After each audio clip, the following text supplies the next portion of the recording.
آج کی اس ویڈیو میں ہم آپ کو بتائیں گے کہ ماہ رمضان میں غریب بچوں پر کیا گزری، جن بچوں کے پاس افطاری میں ایک وقت کا کھانا بھی نہیں تھا۔ یہ ویڈیو دیکھ کر یقیناً آپ کے آنکھوں میں بھی آنسو ضرور آ جائیں گے۔ بسم اللہ الرحمن الرحیم۔ یہ کہانی ہے جاوید نام کے ایک شخص کی۔ جاوید بھائی اپنے گھر میں افطاری کا پروگرام رکھتے ہیں اور اپنے دوستوں اور رشتہ داروں کو دعوت کرتے ہیں۔ انہوں نے افطاری پر لوگوں کو بلایا تھا۔ افطاری کی مکمل تیاریاں چل رہی تھی۔ یہ کہانی جاوید بھائی خود بیان کرتے ہیں۔ وہ بتاتے ہیں کہ میں نے آموں کی پیٹی نیچے رکھ کر اپنی بیوی سے کہا، بیگم افطاری میں کوئی بھی کمی پیش نہیں آنی چاہیے۔ بیوی نے کہا، یہ بات آپ مجھ سے اور کتنی دفعہ کہیں گے؟ پہلے کبھی کوئی کمی پیش آئی ہے جو اب رہے گی؟ پچھلی بار بھی سب کچھ اتنا اچھا بنا تھا کہ آج بھی آپ کے دوست تعریف کرتے ہیں۔ جاوید نے کہا، ہاں وہ تو ہے، مجھے یاد ہے، لیکن آج بھی ویسی ہی ہونی چاہیے۔ تمہیں پتہ ہے نا، دوست احباب ہے اور تھوڑی تمہاری بھی عزت ہوگی اور میری بھی۔ بیوی نے روح افزا کا بوتل دودھ میں ڈالتے ہوئے کہا، ہاں ہاں ٹھیک ہے، آپ فکر نہ کریں۔ ساتھ ہی بیوی نے کہا، چکن بریانی، مٹن کڑھائی، کباب، زردہ پلاؤ، پکوڑے، ملک شیک، یہ سب کچھ تیار ہو چکا ہے۔ کھجور بھی منگوا لی ہے، بس فروٹس کاٹنا باقی ہے۔ آپ ذرا میری مدد کر دیں، ٹائم کم بچا۔ یہ سن کر جاوید بھائی کہتے ہیں، میں نے چھری لی اور بیوی کے ساتھ فروٹ کاٹنا شروع کر دیا۔ تھوڑی دیر میں افطار کا وقت مکمل ہو چکا تھا۔ ہم نے سارے سامان دسترخوان پر لگایا۔ اتنی دیر میں سب دوست احباب اور رشتہ داروں کے آنے کا سلسلہ شروع ہوا۔ افطاری کے وقت تک سب لوگ پہنچ چکے تھے۔ افطاری کا وقت ہوتے ہی سب نے افطاری کی اور خوشی خوشی کھانے میں لگ گئے۔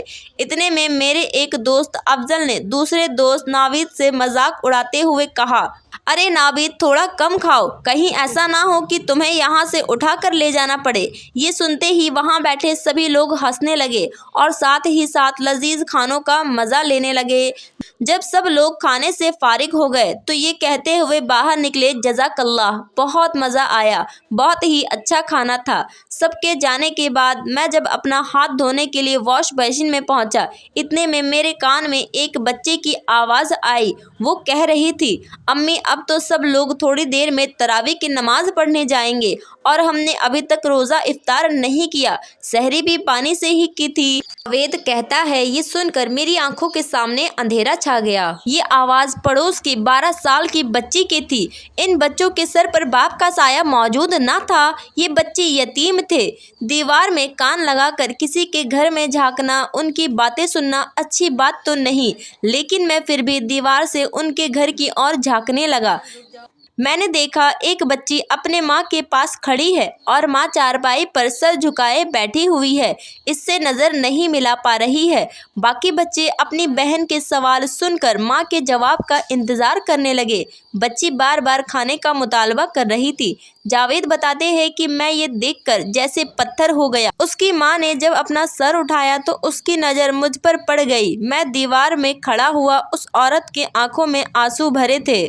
اس عورت کی مجھ پر نظر پڑتے ہی وہ زبردستی مسکرائی، اپنے چادر سے آنسو پوچھتے ہوئے کہتی ہے، بھائی آپ کیسے ہیں؟ یہ لڑکی بہت بدمعاش ہے، ابھی کھانا کھائی ہے اور اب پھر سے ضد کر رہی ہے۔ جاوید کہتے ہیں کہ وہ جھوٹ بول رہی تھی، شاید جانتی تھی کہ میں نے بچے کی بات سن لی ہے۔ میں سوچ رہا تھا کہ میرے دوست جو افطاری کرتے وقت بار بار جو کھانے کی تعریفیں کر رہے تھے اور ایک دوسرے سے کہہ رہے تھے کہ بھائی کم کھاؤ وغیرہ وغیرہ، وہ سب باتیں جب انہوں نے سنی ہوگی تو ان پر کیا بیت رہی ہوگی۔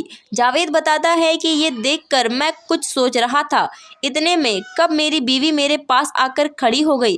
میں نے اپنے آپ کو بڑی مشکل سے خود کو نارمل کیا اور بجلی کی تیزی کی طرح باہر کی اور نکلا تو میری بیوی کہنے لگی، ارے ارے کہاں جا رہے ہیں؟ کیا ہوا؟ سب خیریت تو ہے نا؟ آرام سے جائیے، آخر ہوا کیا ہے؟ بیوی سوال پر سوال کرتی رہی اور میں بغیر کسی سوال کا جواب دیے بازار کی طرف چلا گیا۔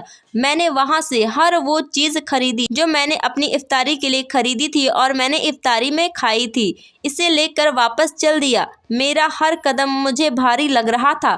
اس بچے کی باتیں اور اس بیوہ عورت کے آنسو میں بھول نہیں پا رہا تھا۔